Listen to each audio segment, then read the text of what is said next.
Hello বন্ধুরা, আজ আমি আপনাদেরকে নিয়ে এসেছি আমাদের একবারে বাড়ির ছাদের উপরে। তো চলুন আমরা দেখি বর্তমানে কি অবস্থা। এই যে ভুট্টা শুকাতে দিয়েছি এবং এই ছাদের চারিপাশে যে গাছগুলো, সেই গাছগুলো থেকে আমরা একটু ভিডিও ধারণ করছি। এখানে দেখতে পাচ্ছি আমের বিভিন্ন জাত সম্পর্কে আমরা জানি।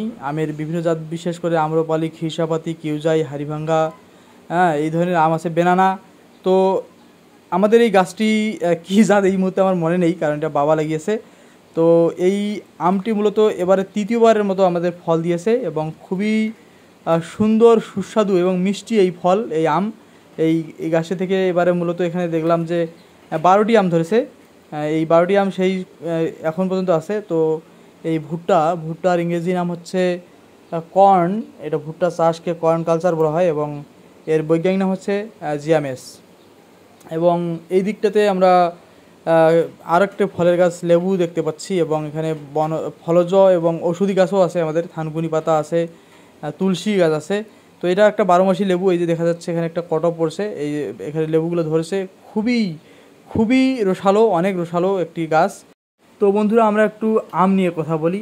আম কাঁচা অবস্থায় টক হলেও পাকলে এটা মিষ্টি এবং সুস্বাদু হয়। এর কারণ হচ্ছে আমে বিভিন্ন ধরনের অ্যাসিড, যেমন স্করবিক অ্যাসিড, সাইট্রিক অ্যাসিড এবং হচ্ছে ম্যালিক অ্যাসিড থাকে এবং এই আমটি যখন পাকে তখন তা গ্লুকোজে পরিণত হয়, শর্করায় পরিণত হওয়ার কারণে এটি মিষ্টি লাগে। তো এখন আমরা দেখতে পাচ্ছি এখানে একটি ডালিম গাছ, যেটাকে অনেকে বেদানা গাছ বা আনার গাছও বলে থাকেন। এই ফল শরীরের জন্য অত্যন্ত উপকারী এবং এই ডালিম গাছের পাশেই আমরা একটি লাগিয়েছি কমলা গাছ। কমলা গাছ মূলত পাহাড়ি অঞ্চলে বা কোনো পাথর আছে এমন জায়গায় এটা ভালো সুস্বাদু ফল পাওয়া যায়, কিন্তু তথাপিও আমরা এখানে লাগিয়েছি। এবং এই কমলা গাছের যে নিচে দুটো বীজ পড়েছে সেটা হচ্ছে পেঁপে গাছের বৈজ্ঞানিক নাম মূলত হচ্ছে কারিকা পাপাইয়া। আমরা লেবুর উপকারিতা এবং অপকারিতা সম্পর্কে একটু জেনে নেই। তো এই যে আমরা দেখতে পাচ্ছি লেবু গাছ, মূলত এই লেবু গাছে ব্যাপক ফলন ধরেছে। আমি বিভিন্ন জায়গায় ঘুরে ঘুরে দেখেছি, তাদের মানে এই বছর আর কি, এই মৌসুমে সবার কাছেই লেবুর ব্যাপক ফলন ধরেছে।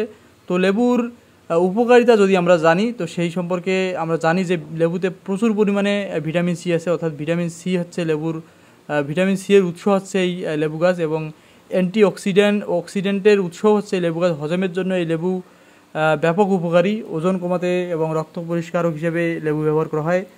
তারপরে কিডনির পাথর রোধেও কিন্তু এই লেবু সহায়তা করে, রক্তচাপ নিয়ন্ত্রণে এবং ত্বকের জন্য উপকারী এই লেবু।